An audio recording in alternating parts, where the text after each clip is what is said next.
number one, so we are here to know kung paano magkaroon ng instant cash through Maya Easy Credit.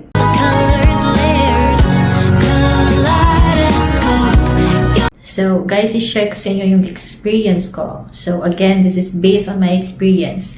So I have a Maya Landers credit card, and Maya Easy Credit is connected to that credit card. So sa app mismo makikita siya. So now, i-share ko sa inyo kung paano magkaroon ng instant cash through that product, and then paano yung application, yung paggamit, at saka yung fees and payments.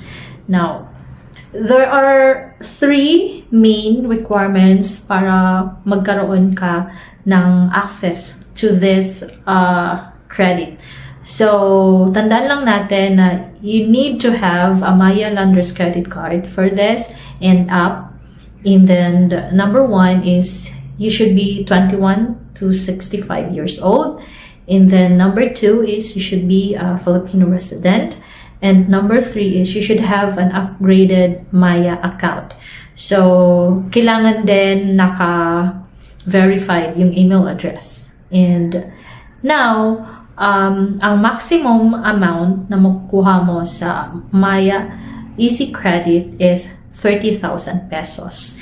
And pag-usapan natin ngayon kung papaano siya, yung application,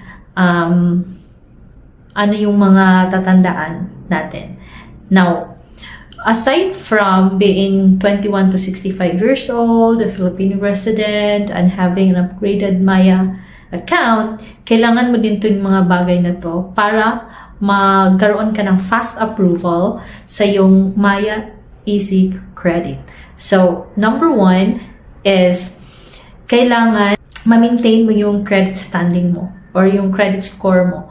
So, meaning, lahat ng mga ginawa mo sa Maya account or may inutang ka or may credit card ka, yung due date mo, yung bills mo, lahat, dapat bayad yon in full and on time para maganda yung credit standing.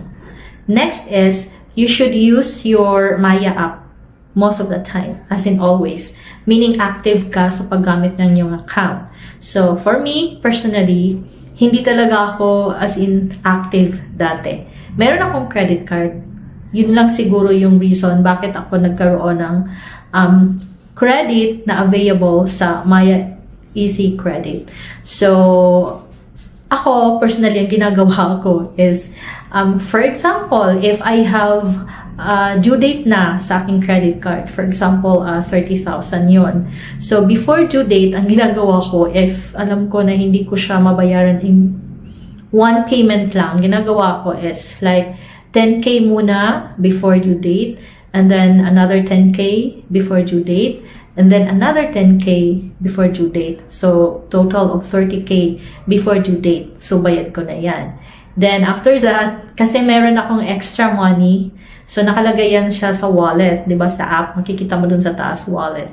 Meron kasi akong extra doon na, I think it's 115 pesos or something like that. Ginawa ko para lagi kong ginagamit yung aking Maya app is transfer ko siya to savings. So sabi ko, next time, lalagyan ko to ng 100, 200, para malay mo, at the end of the year, or this December, meron na akong amount doon na pwede ko siyang ma-withdraw or something para savings na din. So, other ways is, pwede ka ding mag-loan, but as I have mentioned, depende yon sa iyong credit standing sa Maya Bank.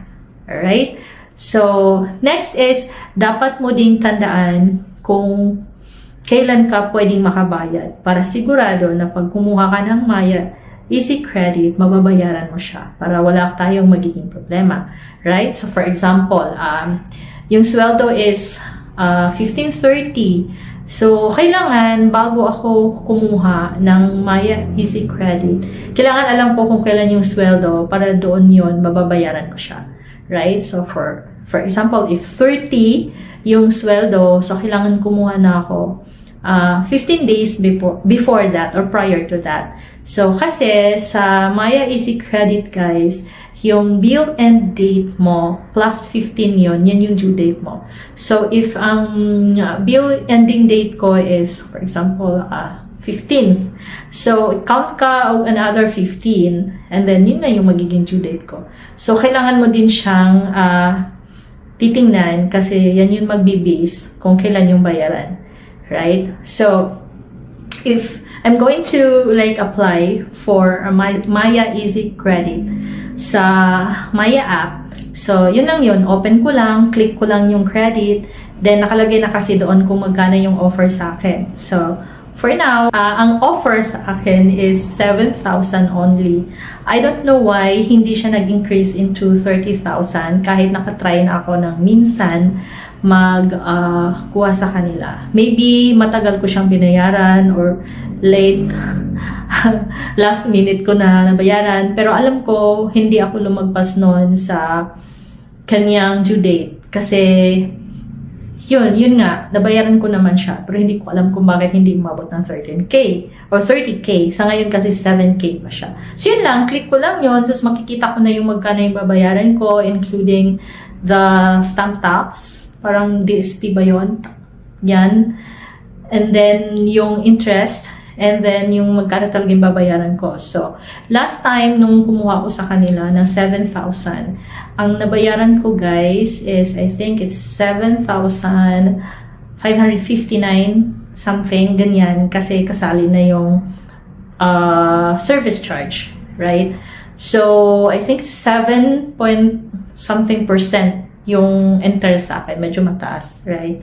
So, ito yung mga bagay na kailangan nating tandaan if meron tayong Maya Easy Credit na kinuha. So, kailangan nating tandaan yung due date. Remember yung sinabi ko, from your billing end date plus 15 days yon. So, yan yung magiging due date mo. So, make sure na at that time, pwede ka na makapagbayad ka na.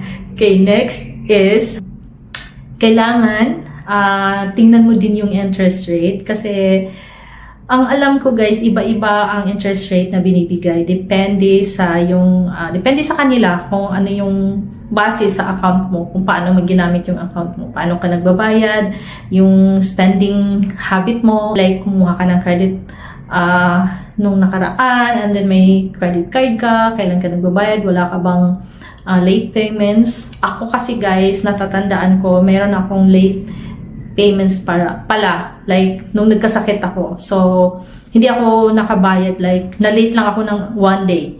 So, alam ko na factor yon kung magkano yung i-offer nila sa akin na percentage.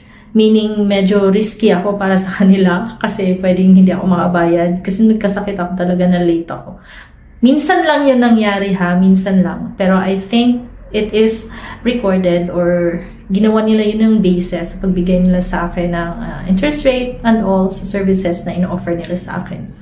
And marami ding bagay na dapat tandaan. I need to check it out kasi meron akong list dito. Yes, and last but not the least is kailangan mo ding bayaran yung amount na yon kung magkano yung babayaran mo kahit nag-advance payment ka pa. So, yung iba kasi na offer is, di ba, liliit siya kasi maaga mong nabayaran. Sa kanila is, no. It is what it is. So, as is, yung babayaran mo. And last, finally, dapat ingatan mo yung account mo. Para next, pag kailangan mo na naman ng instant cash, pwede ka makapag-loan sa kanila or pwedeng tumaas yung Maya Easy Credit offer mo. Sana yung sa akin tataas siya to 30K. Kasi ngayon 7K pa lang. So, I will try. Susubukan ko kung ano yung mangyayari. And next time, guys, I will share it with you. Thank you so much. And please don't forget to subscribe. Bye!